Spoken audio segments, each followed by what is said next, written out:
City developers की खास पेशकश जहांगीर पीर दरगाह से 2 किलोमीटर पहले आबादी के बीचों बीच वेंचर 6,000 रुपए पर स्क्वायर यार्ड नकद या आसान अकसाद पर MNC कंपनीज जैसे Natco pharma, Johnson and Johnson, PNG, LV Prasad eye institute के करीब, शमशाबाद एयरपोर्ट से कुछ ही दूरी पर gated community spot registration. Chairman A18 Telangana news Mohammed Azam Ali. MBT parliament के इंतखाबात नहीं लड़ेगी, लेकिन तेलंगाना में फ़िरका परस्त ताकतों के शिकस्त देने के लिए सेक्युलर ताकतों के साथ काम करेगी। मजीदुल्लाह खान उर्फ फरहत खान सदर MBT ने एक प्रेस रिलीज़ में कहा कि MBT के रहनुमाओं और कारकुनों और मजहबी रहनुमाओं से काफ़ी मुशावरत के बाद ये फैसला किया गया है कि MBT इस पार्लियामेंट के इंतखाबात नहीं लड़ेगी, बल्कि फ़िरक़े वाराना ताकतों को शिकस्त देने के लिए सेक्युलर क़ुव्वतों के साथ मिलकर काम करेगी और उन्हें इक़्तिदार में आने से रोकेगी।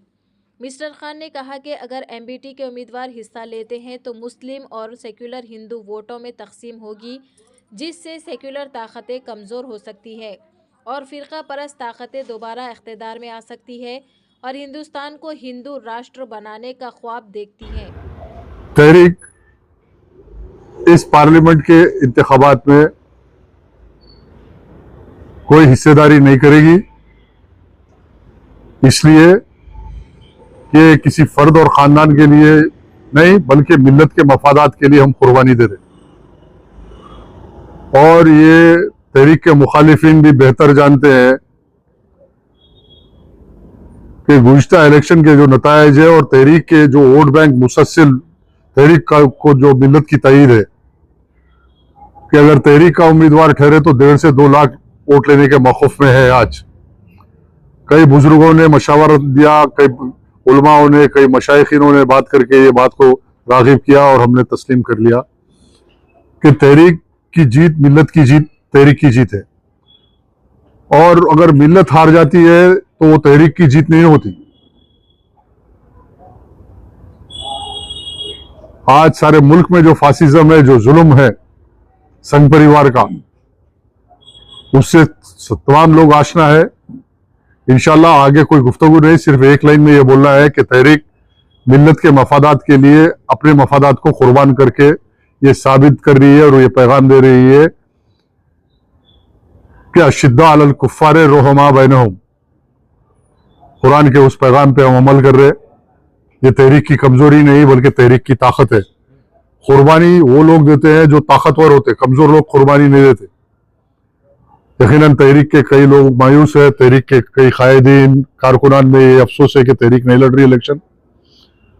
लेकिन मैं ये कहूँगा कि जिंदगी में 12 ऐसे लम्हात आते हैं जहाँ लड़ना भिड़ना और मिट जाना नहीं बल्कि बाकी रहना और अपने मंजिल को हासिल करना होता है। आज अपनी मकसद को हासिल करने के लिए तहरीक को फिर एक कुर्बानी देने की जरूरत है। तमाम तहरीक के जिम्मेदारान से, कारकुनों से मैं ये तवक्को रखता हूँ कि वो सुकूत इख्तियार कीजिए। इंशाअल्लाह ताला बीजेपी की शिकस्त ही तहरीक की कामयाबी है। बीजेपी को हैदराबाद से साफ मरहूम गाजी मिल्लत ने किया था, हैदराबाद शहर को बीजेपी से पाक किया था। मरहूम गाजी मिल्लत ने हैदराबाद शहर को मुसलमानों का खिला बनाया था, जो आज तक कायम है और उसको की सलामती के लिए तहरीक कुर्बानी दे रही।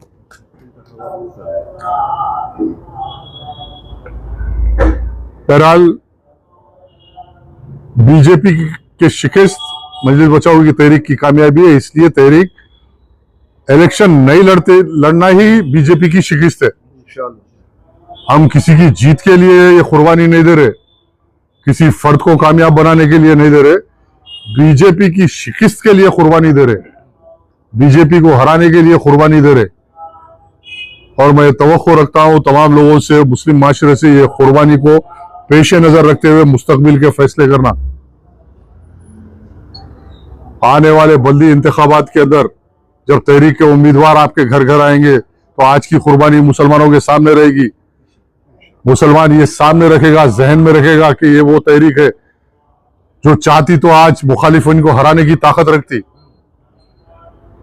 मुखालिफिन को हराने की ताकत रखती, अगर तहरीक 1.5 से 2 लाख वोट ले ली, कोई नहीं जीत सकते तहरीक। यहाँ पे तहरीक अपनी कुर्बानी के जरिए ये बता रही और मुसलमान माशरे को ये पैगाम दे रही, मुखालिफिन को पैगाम दे रही कि तहरीक के जज्बात का एहतराम करो, तहरीक के एहसासात का एहतराम करो, झूठे इल्जामात मत लगाओ तहरीक पे, तहरीक के मरहूम कायद पे झूठे इल्जामात मत लगाओ।